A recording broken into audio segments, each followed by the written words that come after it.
traveling through another dimension, a dimension of not only sound and vision, but that of a hive mind, a journey into a virtual land of both shadow and substance, a place where you can embody breaking the fourth wall, whose boundaries are only limited by one's imagination.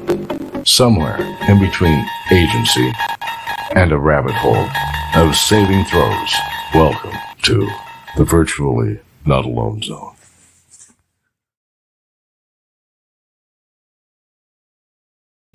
Okay, welcome.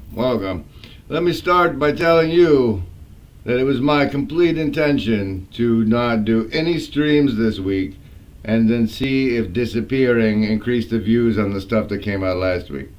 However, Pastor Paul took it upon himself to make me apoplectic and have to stream, and so we're doing one of our Adjunct Professor episodes to the Homeroom, where I profess that I am the adjunct professor and then profess some adjuncts. So that's what's gonna happen. But for now, there's a long backstory, but here's a piece of it. Not a piece of it. Here's without the backstory. November 4th, 2021. The Grim Grizz Open Node Cognition. Hey everybody, it's me. Oh, look there. Okay, here I am. This is a live stream version. So what that means is I'm making the video, and rather than doing it when I'm not live streaming all private like, I'm gonna live stream while I make it and then chop all the nonsense out. It's complicated. Here, I have to find something somewhere in here. So I'll feed you that now, somewhere in here, and then I'll get my bearings. Welcome.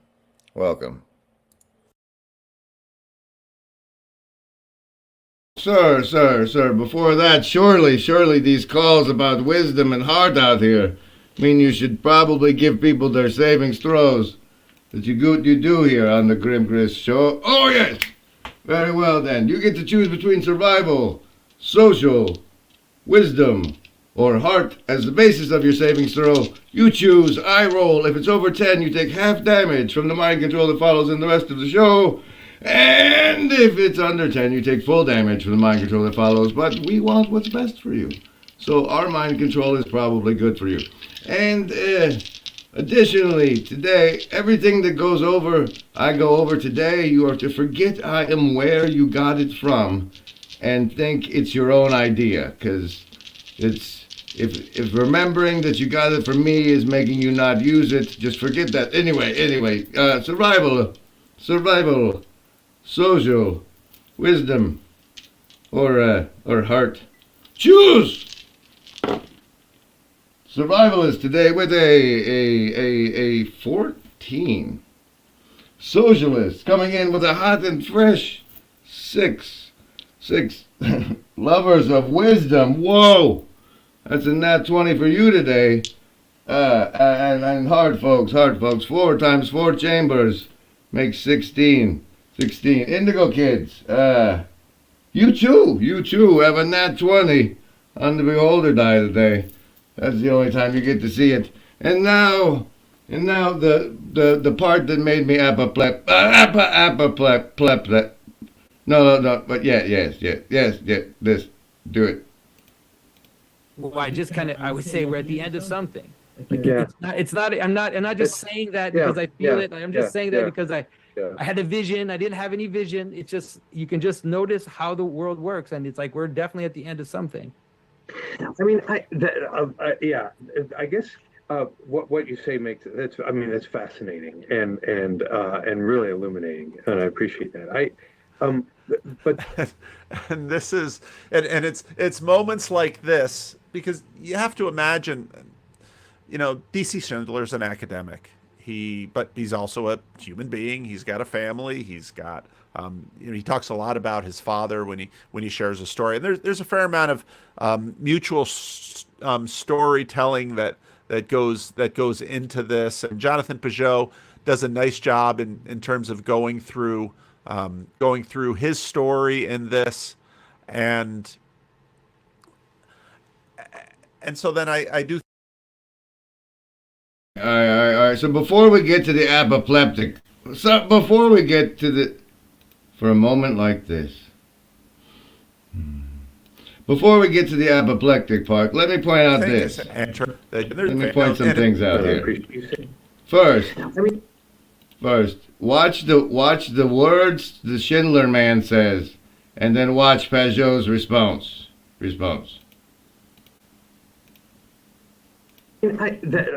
Yeah, I guess what you say makes that's fascinating and really illuminating, and I appreciate that. But and this is. So, what is the symbolism of taking a drink when someone pays you a compliment? But I also wanted to point out that this illuminating, and I appreciate that. But and this is and it's moments like this. It's moments like that. It's moments like that that you reap with the clipping tools they now provide in YouTube, and throw in the clip stream. And those are the type of moments that end up in the social memory complex. And to understand what sort of clips go in the social memory complex, you can think of it in terms like the people from the slums might see. And these are like crossovers.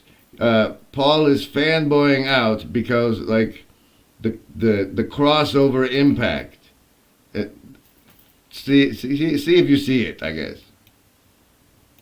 Because you have to imagine, DC Schindler's an academic.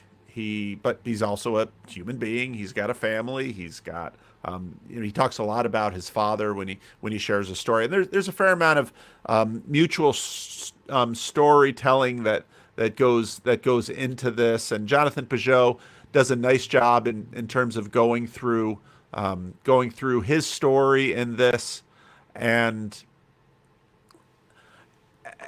so then I do think, I said, well, how are we going to maintain this conversation? How are we going to help it scale?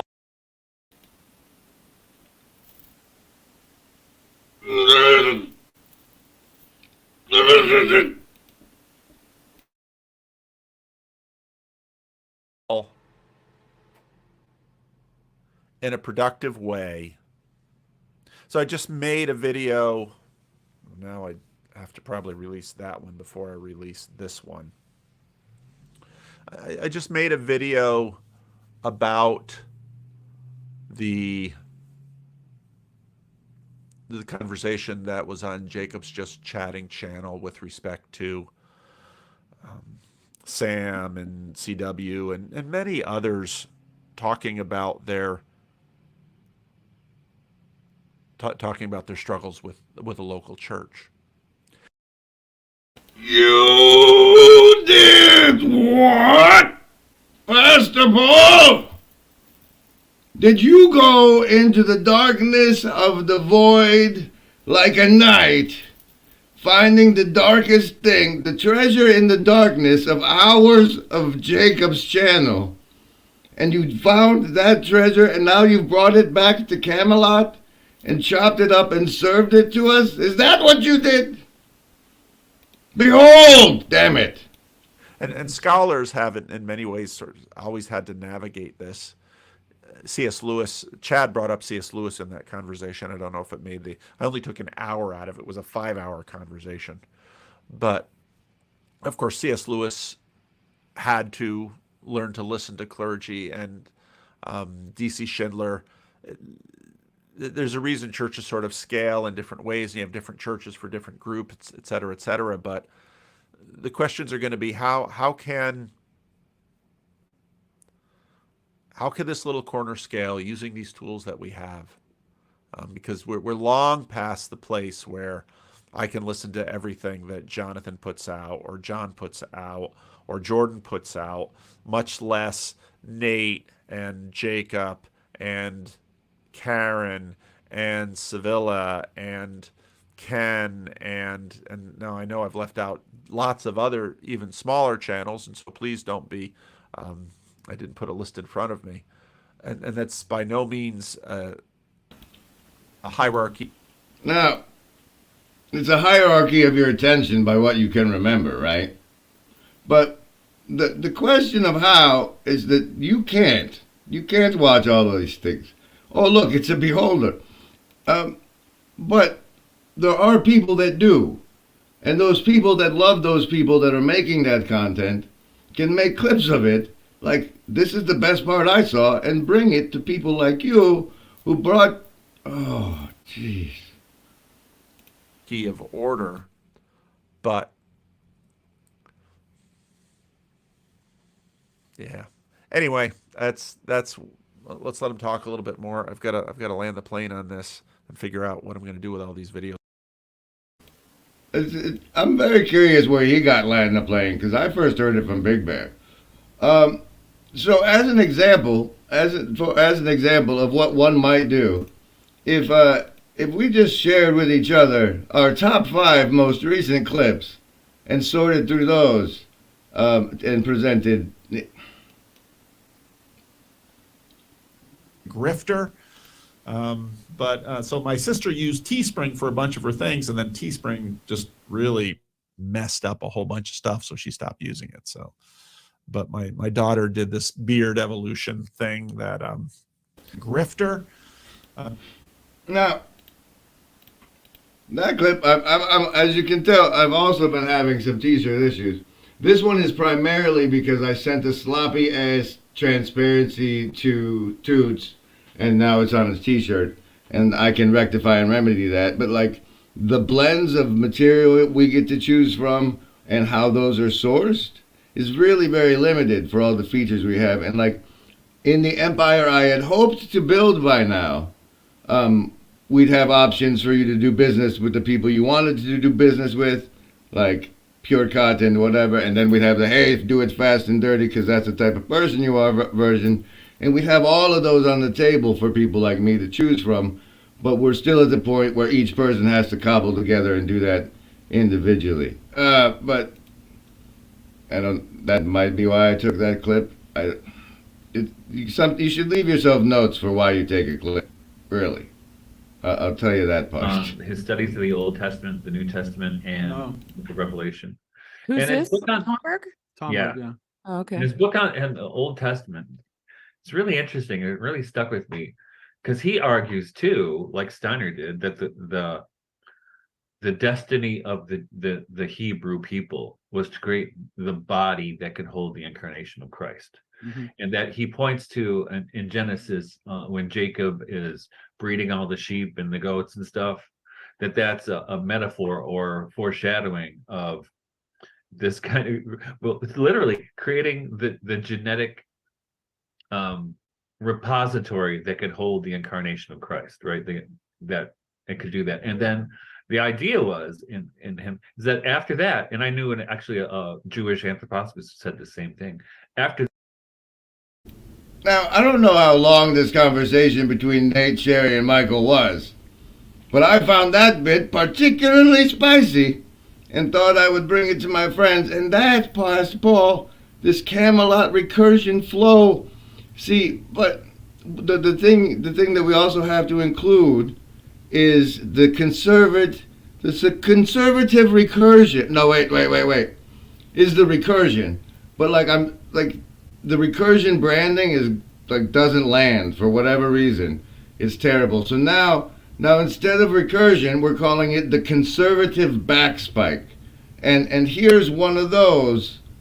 Here's the rest of that one I started earlier. Or to its logical conclusion that sex is bad, but you should only have as much sex as you need to have as many children as you need, right? Because sex draws you away from God. And even then, like in early Christianity, it was common for married couples once they got past the child-rearing age to then suddenly have a celibate marriage. like where they were like a nun and a monk that were married to each other, right? So that then they could pursue greater holiness and abstinence. Look for this story in the video conversation I posted recently in Bless Me Father, for I have sinned. That's what I entitled the video. See, at the proper scale, or at my proper level of reverence, I would have inserted the clip he just referenced right there instead of the nonsense I go on to. Here's the brainy guy explaining the brainy version of how this all works. My good friend, who I've never met, but we're friends on Facebook last time I checked. Why? There's about 800 of those in a single column. Ah, you son of a... There's typical sequence. Now look, okay. There he is. There he is. You saw those pyramidal neurons earlier on in a cortical column, and there's about 800 of those in a single column. Now, there's a stereotypical sequence, which I'm going to show you, which is completely fractal. A pyramidal cell has dendrites feeding signals into it. So it's feeding into the cell body. And then an axon comes out from the cell body, and it goes to other areas, other pyramidal cells, and it branches out, branches out, branches out. So there's a process of feeding in and feeding out. But also there's a looping back. The signal would always loop back to the same vicinity as the original cell. Now, if you take a cortical column, different columns will project into that cortical column, and then the cortical column, entire collection of neurons will project out to other cortical columns, and then the entire cortical column will loop back into itself. If we take a macro column, a hypercolumn, and then again, same pattern of projecting out to neighboring hypercolumns, feeding in from neighboring hypercolumns, but also... I just got fed in from this neighboring hypercolumn. Does leaving a like make sex better? I tell you this, leaving a like is this what we're doing now, you listening to my voice, this energy exchange we're having, this is sex. Leaving a like lets my pimp YouTube know that it was good for you. Good for you. This kind of looping back. Now, we take an entire sheet of cortex. We also have this kind of like flowing in from different patches of cortex, flowing out to other patches of cortex, but also looping back either through the microscopic, kind of looping back from columns, or else the looping back from its own striatal loop. So here we have the same cortical patch, which is prefrontal cortex, and we have the same loop, but then projecting out and projecting in from other cortical patches, which also have that same fractal structure. All right, so you see, like, we have inflowing and outflowing, but there's the fundamental conservative backspike that brings things back around that you might have lost or otherwise forgotten. The monster, as an inhabitant of the margin, is a token of that which does not fit within what we know. Hi, everybody, and welcome to the what was it? Beholder, Death by Recursion. Oh, I forgot to bring that clip up. Participating in tonight's discussion are 4 students from 4 different countries, all of whom have very strong ideas on this subject of whether or not American children have too much freedom. Let me introduce them to you now. First, here is Grim Grizz. This guy talks about him. Grim Grizz has been doing some commentary on my commentary, which has been fun. And the dark reflection of ourselves that we can't recognize because the water at the bottom of the well is at such a distance. And so I see someone down there looking up at me. Yeah, it's your reflection. But the sides of the well. And so, the question Paul struggled with here, and then again toward the end. Unity and sacred. And so then the let's say people that are kind of holding the narrative right now go all the way, right? You probably saw recently on some Anglican church in the U.S., right? It was like God's pronouns are they them. Yeah. That's where we're going, by the way. We're going towards not just that this is acceptable, not just that this is okay, but that this is actually religious. It's a transcendent image. Yeah. The drag queen is sacred. That's where we're going. That's right. That's right. Yeah. Yeah. But yeah, sacred in a very strange sort of the thing this reminded me of is that when they were indoctrinating us against the communists while I was still in school, and you know, so we got the Hitler stuff too, but since we weren't quite settled with Russia back then, we also got the anti-communist stuff. And the thing they made the most scary about all of those totalitarian dictators is the way they turn your own children into snitches against you, because you're not controlling what is going into their inflow, and they're not getting a conservative backspike of your actual values. Well, but there's always a relationship between the sacred and the prohibited. And you'll hear Jordan, you know, starting to sort of criticize Ron DeSantis, and he had an interesting conversation with Christopher Rubin. That's because what prohibiting something makes it sacred. Like, no, you can't do that to my daughter because I hold it sacred, so you're prohibited. Rufo. Because in a sense, if you outlaw the drag queen, you participate in making the drag queen sacred, because there's always a very interesting relationship between the prohibited and the sacred.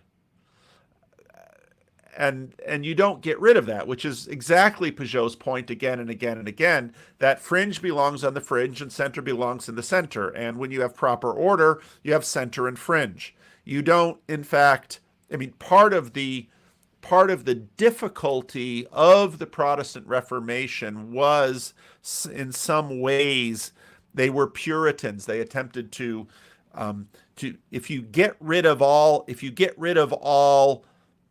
chaos or disorder, you fall into the danger of tyranny. And so what you All right, the struggles I meant to show you are further in, further deep. They're deep. They're The list? Yes, any of the first level ones. I'm gonna get a soda. Anyone want one? Hey, Graham, I'm not in the room, right? What room? I want to cast Magic Missile. The room where he's casting all these spells from. He hasn't cast anything yet. I am, though, if you'd listen. I'm casting Magic Missile. Why are you casting Magic Missile? There's nothing to attack here. I'm attacking the darkness. Remember, Embody. There is no agency. We want what's best. all right. So there's 2 minutes left. He's got to get to the part I'm thinking of real soon. you need to do. Proper order involves center and fringe, and that's why you've got to be really careful with your prohibitions, because what you wind up doing if you work prohibitions in the wrong way is you wind up creating a new sacred, and that's going to send the system in a different direction. I have to figure out if I'm going to leave it here or if I'm going to go to the end of the conversation, because some things really got going there and then Jonathan ran out of time.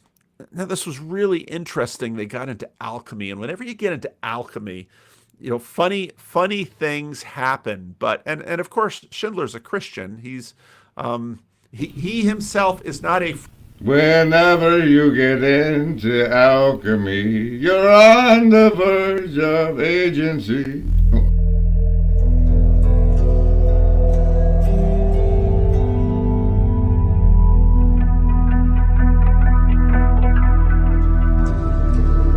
Fringe character, okay, and so they talked about the Bible, the imaginal.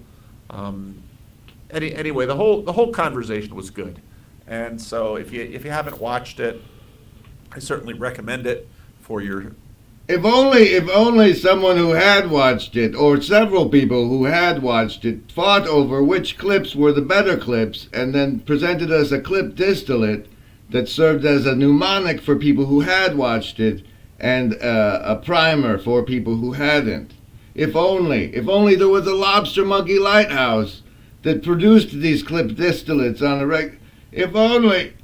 For your stream, I don't have enough time to walk through the whole thing, but very much enjoyed it, and it's obviously given me a lot more to think about, not only in terms of the content of the specific video, but in terms of the question of how does the corner scale as we bring in more voices. You know, had the conversation with Jordan B. Cooper, so another sort of classically Lutheran Protestant voice, and we certainly are sort of lacking other formal Protestants, although I believe Schindler's a Protestant. Jordan Wood is a Catholic. Chris Green, Episcopalian. What flavor Christian are you? On the other hand, the cerebral cortex mostly consists of the six-layered neocortex, 90%, with just 10% consisting of allocortex. But you can watch them on YouTube. How is that on the other hand? How is that on the other hand, sir? Different points on your skin and two adjacent points on your somatotopic cortex. Now you see here that where the toes are, adjacent is the genitals. And that's the reason why if you suck people's toes, it's like, well, it's erogenous, you see.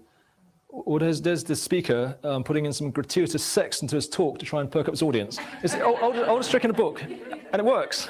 Okay. Okay, so yeah, so you get a picture, topographic, somatotopic, tonotopic, retinotopic. Okay, something else I missed. In the visual cortex, you don't see bars of light, you don't see points of light, it separates the points into bars. So basically, you have bar detectors in your primary visual cortex. It's either a certain...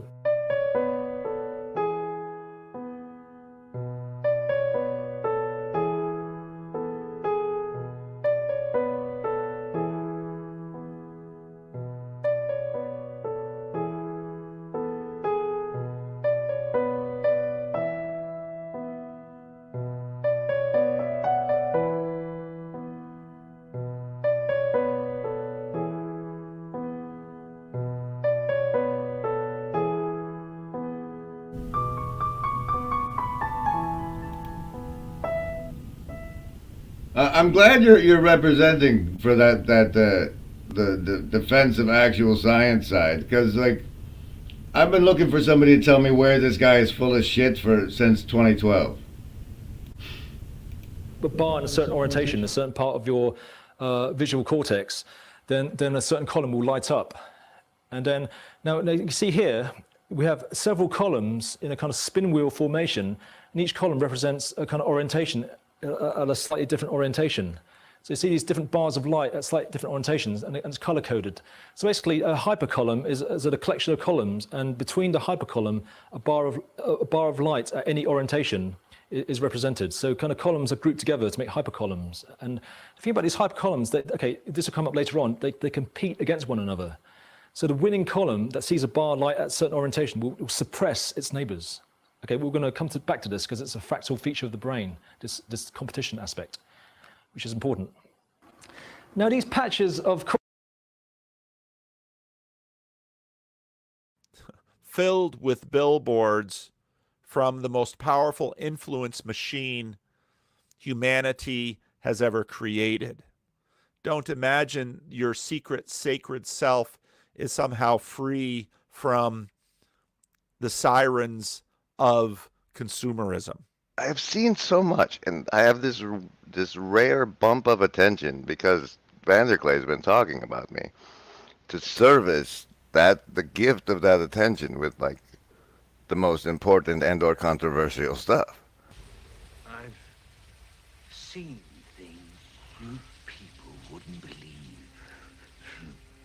I'm leaning heavily on like we're having the emergence of the metacognition, and I know.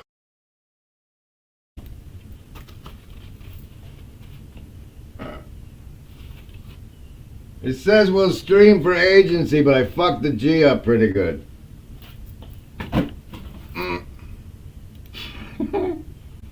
No, my last video was titled that, and it was kind of weak, so we'll make up for it over the week. Stay tuned. Experimental rats quickly Oh, succumb to those guys self-stimulating followed their me on brain Twitter yesterday. thousands I'm of very times, excited. foregoing their own natural drives for hunger. There are two things that I can't get away from. One of which is death by immortality, and the other one is death by recursion limit. I'd kind of love to see Grimm do a response video to this where we would all move one frame up and Bernays would be tiny and then a little bigger Grimm. You know, I got to do that and shout then out me, there. and-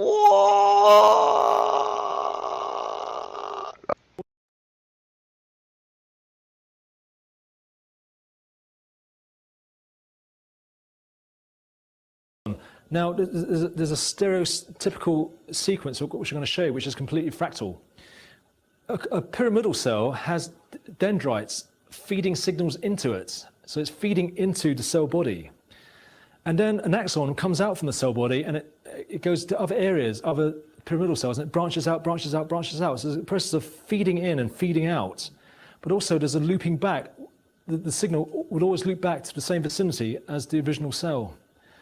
Now, if you take a cortical column, different columns will project into that cortical column, and then the cortical column, entire collection of neurons will project out to other cortical columns, and then the entire cortical column will loop back into itself. If we take a macro column, a hypercolumn, and then again, same pattern of projecting out to neighboring hypercolumns, feeding in from neighboring hypercolumns, but also this kind of looping back.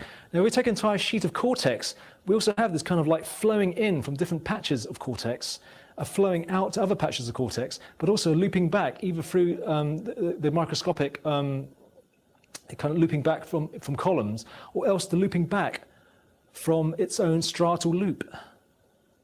So here we have the same cortical patch, which is prefrontal cortex, and we have the same loop, but then projecting out and projecting in from other cortical patches, which also have that same. Would you like to project in from another cortical patch? I've dropped the StreamYard link in the chat if you'd like to come on. I'm going to run a couple more minutes of this guy, and then a song, and then if nobody's here, it'll be the end. Same fractal structure, feeding in, feeding out, looping back. Now, okay, we go to the entire brain now. Now we have this pattern where we have these kind of flowing in to the hippocampus of all these separate sensory modalities, and the sensory modalities combine to make composite sensory modalities. It's always Groundhog Day. Ask Janice. Ask Janice.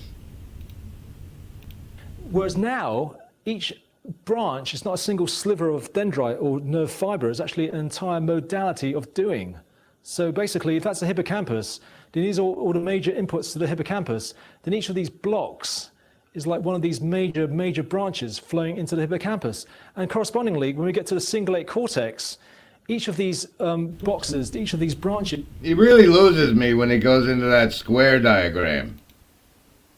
It's not just a nerve fiber, it's actually an entire mode of doing. And each mode of doing will flow into submodes of doing in this kind of branching structure. And then also the entire... Just a second, Gavin. Do you have anything you want to say in conclusion?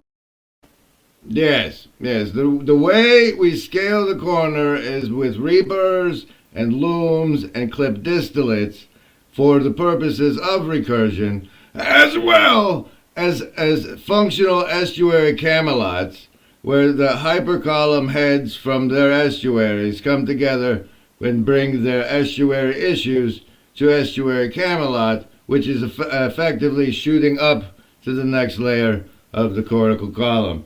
And we have with us now Gavin Palmer in his hat. Hello, Gavin, and welcome. Not properly branded yet, thanks to the concern for pain. Welcome. Welcome aboard. Am I catching you at the end? Well, it'll end if nobody shows up, and you showed up, so... hello. Let me grab my headsets. Tell people who don't know you something about yourself while I do that. I got this hat years ago. Father, husband. I do some software engineering, stuff like that. I like to try to help. And if you think I'm making mistakes, you can try to educate me. And sometimes sometimes I learn, and I'll at least learn your perspective. I'm glad to be here on the Grimgriz channel. You guys should join the Discord if you're not scared of Discord. And if you are scared of Discord, I understand.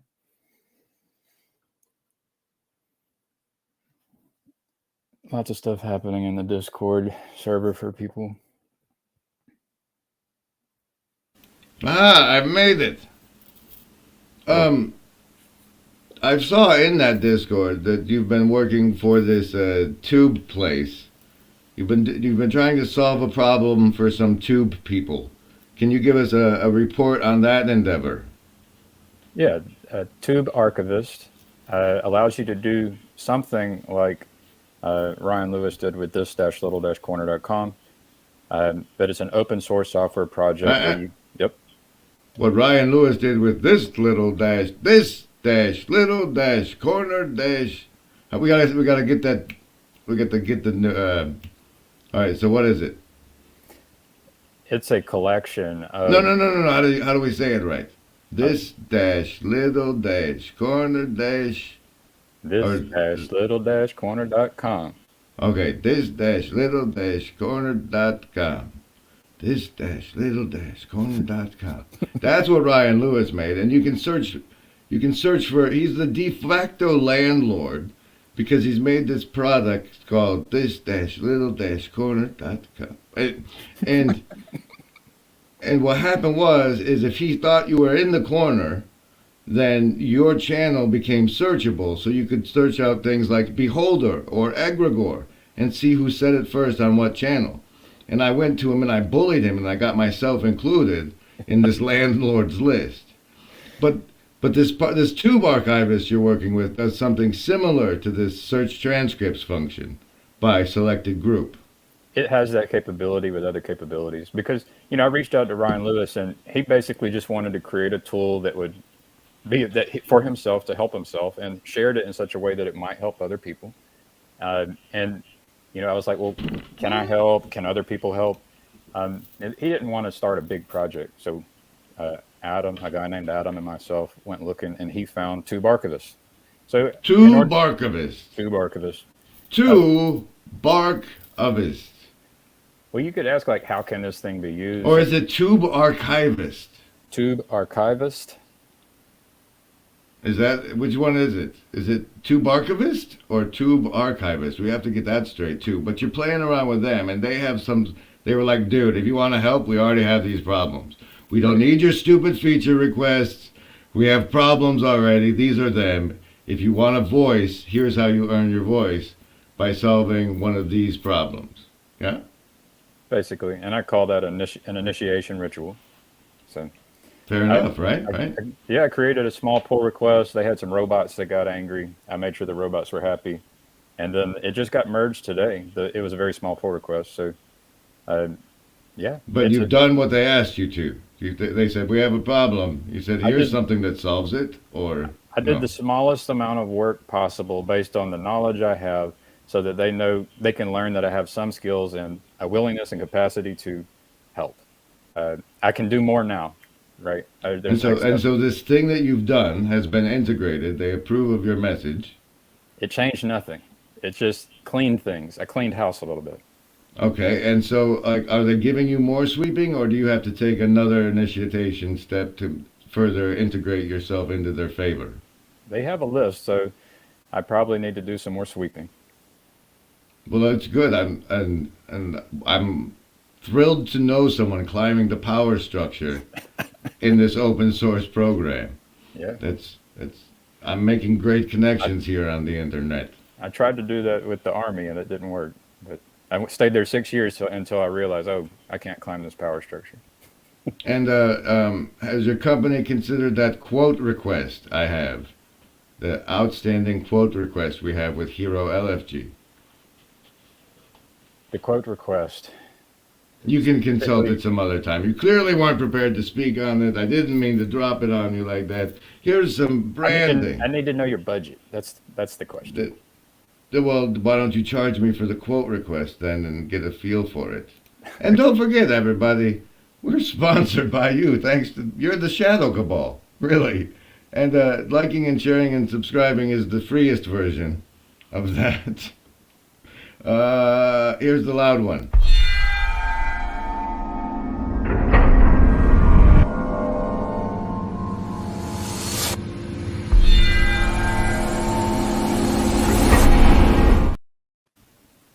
Let's address the issue at hand for a moment, shall we? Okay. I've been preaching beholder and whatnot since clearly because this whole beholder recursion thing. Enough that Paul says is a deja vu in the chat, and yet he's like, we have these problems with scaling. How is modeling groups of ourselves like neurons in the brain to form a giant relevance realization machine not the obvious path for us, everybody? Why am I the only one that sees that, or what am I not seeing with that there, Gavin?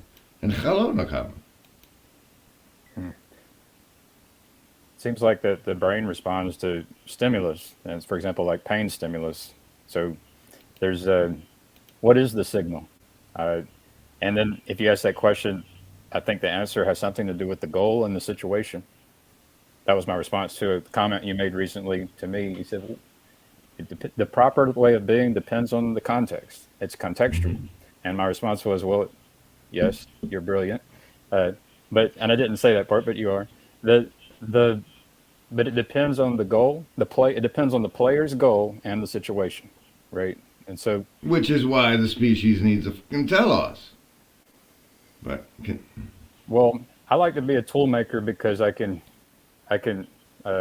build tools that might help people with different goals, right?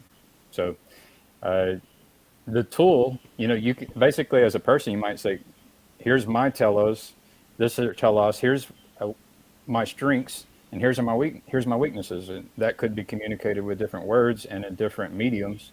But then the hive mind, it can serve Grimgriz, his goals, his strengths and weaknesses, or it could serve Paul Vanderkleg. The question is, who are we serving and which goals are we serving? And are we making tools versatile enough that the forces of evil can co-opt them and use them for their ends, and then we can continue our arms race of technology towards perfection? Well, if we want to love our enemy, then we'll be okay with giving them tools. See, I think the best way to love your enemy is to stop them. They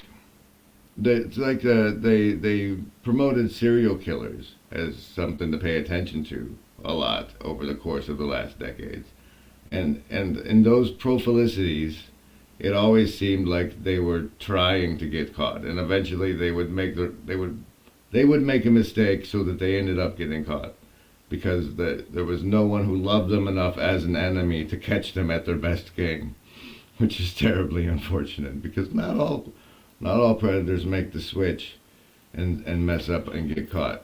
But I don't know that I took that to a happy place. Well, you want to stop them. I mean, I've stopped people before when they wanted to harm themselves. Like I forced myself on someone one time and it restricted him when he wanted to harm himself or harm someone else. So it's okay trying to stop your enemy. Especially, I mean, the thing is, your enemy can be anyone who has a goal that is in conflict of interest with your goal, right? It doesn't mean that they're necessarily harming someone. I mean, but if we can achieve some sort of optimal grip of opposing forces, okay, all right, I've had enough of me, everybody. Well, I just got here, but okay, I understand. Do you have anything you want to say in conclusion? I apologize that I missed the first part. I know it's what? It's there for the replay. You guys get +5 to next stream savings throws if you watch it as the replay. The content doesn't get any worse over time. Let me try again. Okay, 1 and 2 and. Okay, there's no more JBP. Am I clear? Damn. That's it. There's no more JBP. That's it. No, when he says at least don't lie, sometimes that is a mistake. And so, and I want to appreciate when Grim Grizz comes in and tries to help me gain clarity, and because he could just not lie and just ignore me, but so I appreciate when you put forth the effort and try to help me out. We're all in this weird ass boat together. We don't even know what the shape of it is. Thanks for coming on, Kevin. I'll see you next time.